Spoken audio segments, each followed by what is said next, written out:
What is bending the arc?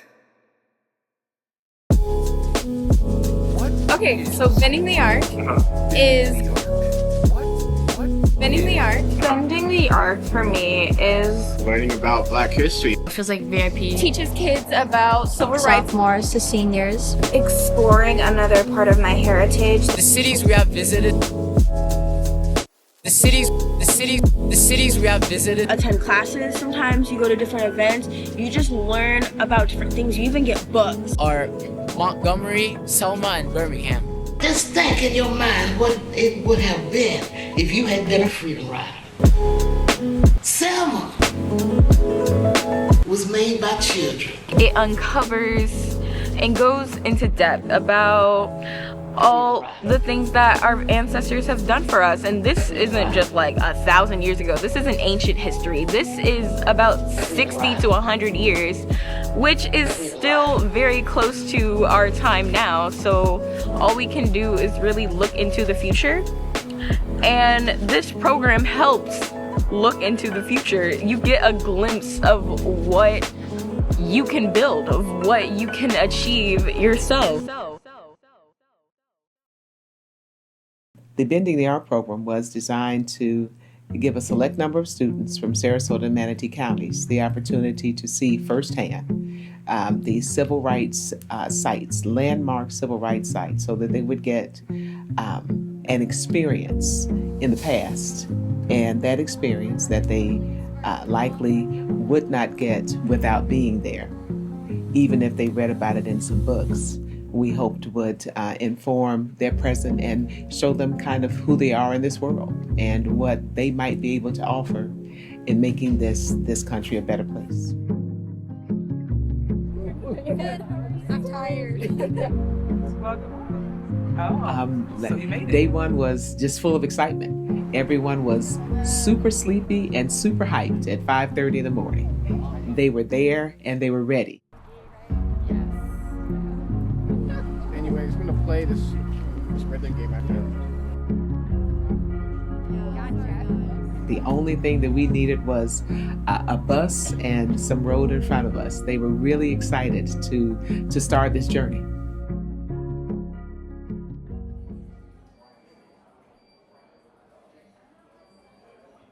The beauty of Bending the Arc was that students applied and were selected in such a diverse arena that we could never have done this on our own. We had students from multiple high schools. We had students that were African American, Hispanic, Asian, and white. We had different faiths, including Muslim and Jewish students, Christian students. We had students who didn't claim a faith. And you would have looked at that group of students and never known how like-minded they were, how passionate about service and human rights and making certain that people are taken care of. That's what was just incredible to me after meeting them and getting to see one-on-one. Do you guys go to the same school? No. We met because of this program. Yeah.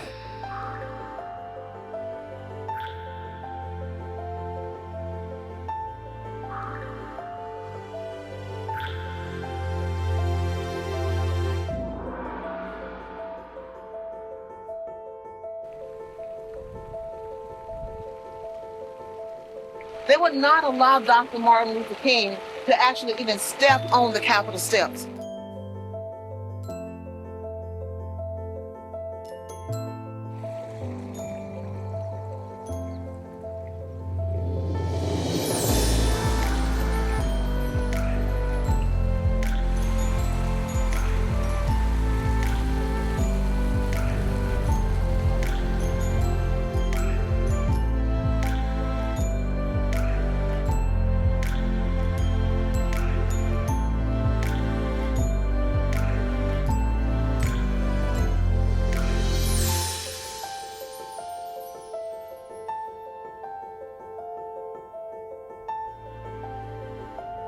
So the 6 themes that they came up with for this garden is hope, unity, understanding, peace, Equality, forgiveness. there we go. You know, those are the 6 themes that they centered this garden around.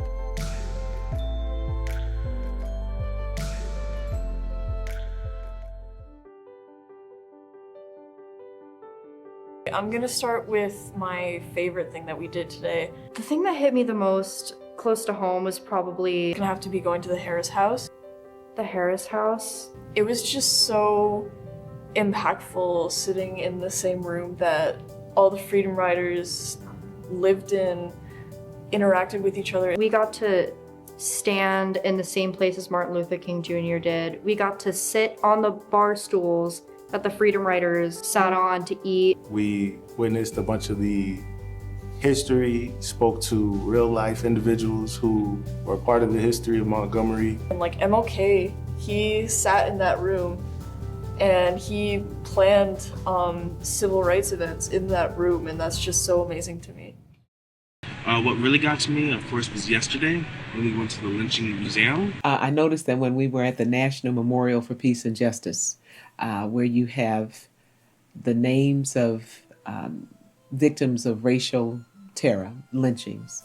We saw pretty much hundreds upon thousands of names, 4,400 to be exact.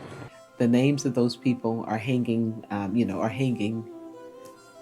above you. And I saw that most of the students immediately saw the gravity of the space that they were standing in.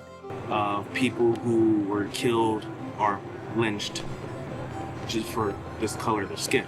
And as I'm thinking, I hear Chloe say, the saddest part is seeing unknown on so many of these signs.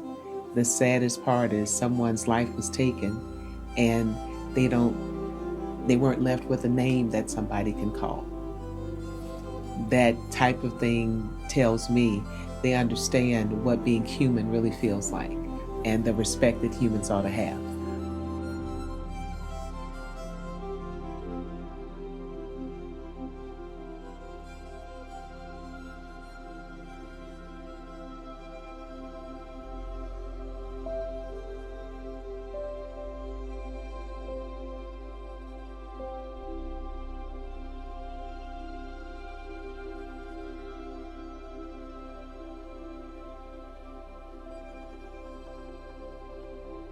As one student mentioned in some notes, it's a beautiful day. Everything outside is perfect. It was cool and crisp, but you're looking at names of people whose lives met a terrible end. So they saw that juxtaposition.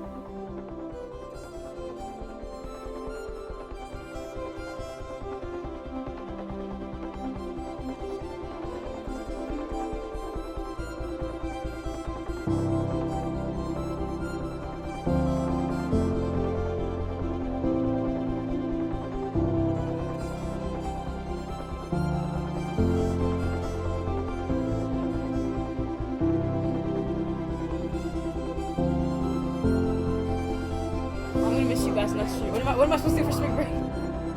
Who was killing us and beating us and jailing us. But I told Jesus that it'll be all right if he changed my name. Would you believe I didn't even get scared?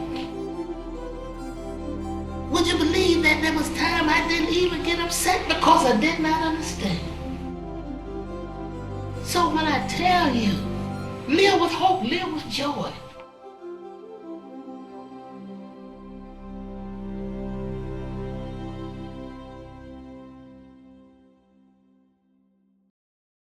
This is a teacher's dream, to have people in front of you who want knowledge, who want to learn something they didn't know existed and just want to, as I call it, take that dive into something new.